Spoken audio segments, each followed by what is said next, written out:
Familia, buenos días. Lunes Santo, vamos a meditar el Evangelio de San Juan, capítulo 12, verso 1 al 11. En el nombre del Padre, del Hijo y del Espíritu Santo. 6 días antes de la Pascua fue Jesús a Betania, donde vivía Lázaro, a quien había resucitado de entre los muertos. Allí le ofrecieron una cena. Marta servía y Lázaro era uno de los que estaban con él a la mesa. María tomó una libra de perfume de nardo auténtico y costoso. Le ungió a Jesús los pies y se los enjugó con su cabellera. Y la casa se llenó de la fragancia del perfume. Judas Iscariote, uno de sus discípulos, el que lo iba a entregar, dice: ¿Por qué no se ha vendido este perfume por 300 denarios para dárselo a los pobres? Esto lo dijo no porque le importasen los pobres, sino porque era un ladrón, y como tenía la bolsa, se llevaba de lo que iban echando. Jesús dijo: déjala, lo tenía guardado para el día de mi sepultura, porque a los pobres los tienen siempre con ustedes, pero a mí no siempre me tienen. Una muchedumbre de judíos se enteró de que estaba allí, y fueron no solo por Jesús, sino también para ver a Lázaro, al que había resucitado de entre los muertos. Los sumos sacerdotes decidieron también matar a Lázaro, porque muchos judíos por su causa se les iban y creían en Jesús. Palabra del Señor. Gloria a ti, Señor Jesús. Permitamos que el texto del Evangelio que se acaba de proclamar entre en el corazón de nosotros. Volvemos al lugar en que Cristo ha realizado el gran milagro de la resurrección de Lázaro. El episodio que acabamos de escuchar tiene como protagonistas a Jesús y a María, la hermana de Marta y de Lázaro, y como personaje adversario la figura de Judas. El hecho de la unción se describe con estas palabras: María, tomando una libra de perfume de nardo puro, muy caro, ungió los pies de Jesús y los secó con sus cabellos. Este es como el centro, como la escena clave del texto de hoy, la unción. Ese episodio también es narrado por Mateo y por Marcos, pero Juan subraya la calidad del perfume y atribuye la acción de María a varios hechos importantes que valdría la pena que los consideráramos: a la amistad, a la gratitud y al reconocimiento que tienen ellos, particularmente María, sobre Jesús. Pero también es un signo de la acogida y la hospitalidad que se ejerce en esta región del mundo. La calidad del perfume pone de relieve la estima que Jesús siente por esta familia. Pero les había advertido que el adversario en el texto es Judas, quien lanza una murmuración contra María, diciendo: ¿por qué no se ha vendido este perfume por 300 denarios y se ha dado a los pobres? Pero el evangelista le responde: su gran preocupación no eran los pobres, sino que era ladrón, y como tenía la bolsa se llevaba lo que echaban en ella. Pero más contundente, clara y reveladora es la respuesta de Jesús. Es la siguiente: déjala que lo guarde para el día de mi sepultura, porque a los pobres siempre los tendrán, pero a mí no siempre me tendrán. Es muy interesante cómo Jesús responde de esta manera.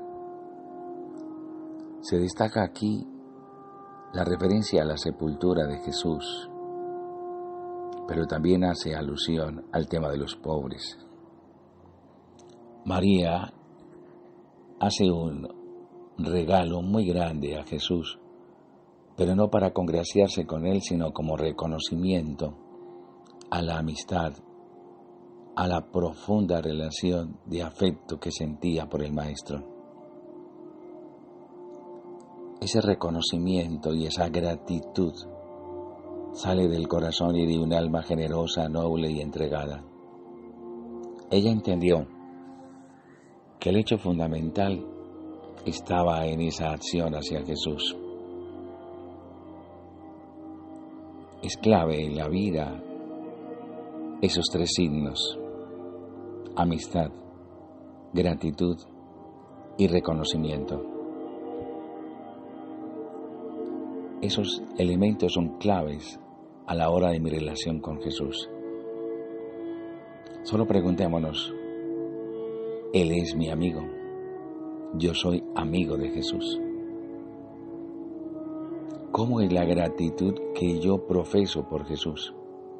¿De palabra o de hecho? ¿Cuáles son los gestos, los signos que esbozan y expresan mi gratitud? ¿Cuál es el reconocimiento que yo tengo por Jesús, su vida, su obra, sus palabras, su acción, su entrega, su muerte, su oblación por mí? Hago una vida teórica de conceptos, de doctrina, de institución, pero en la práctica, ¿cómo soy? ¿Cuántas veces somos creyentes de palabra? A veces hasta de portales, de textos, de líneas, de estampas. Pero, ¿dónde queda Jesús? Me he permitido conocerlo, abrirle el corazón, dejarlo entrar a mi vida. María tiene un gesto profundo de acogida y de hospitalidad por Jesús, lo mismo que Lázaro y su hermana Marta. Esa hospitalidad y esa acogida son valores evangélicos. Los ejerzo en mi vida. Son parte esencial de mi existencia. Acojo y Él es el dulce huésped del alma. Hoy en medio del pánico, del miedo, de esta situación que vivimos, de la zozobra por lo económico, por los números y las cifras, por el recurso económico, por el empleo. ¿Quién es Jesús para mí? ¿Alguien a quien acudo para que me libre del mal?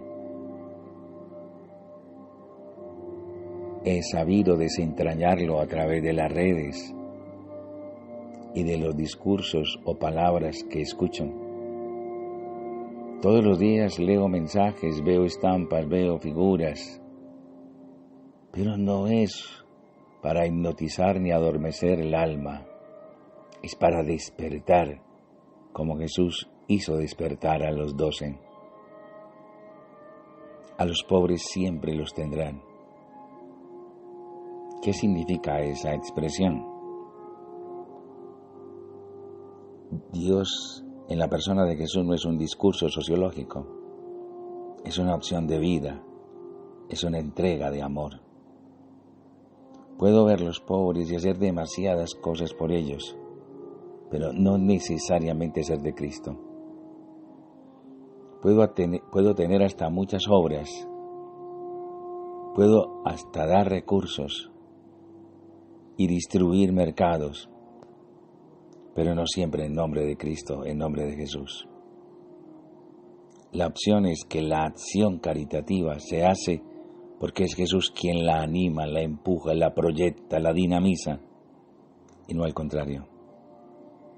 Es Jesús quien me invita a reconocerlo en los pobres, no es a la inversa.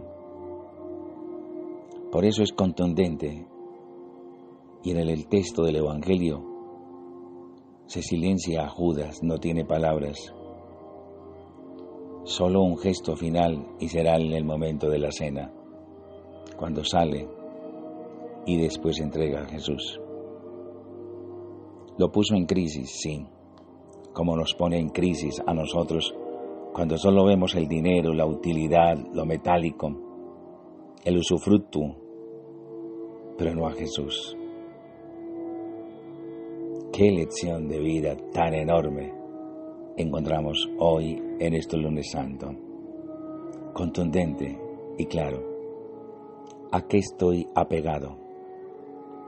¿Qué me quita la libertad? ¿Qué me impide ver a Jesús? Amén.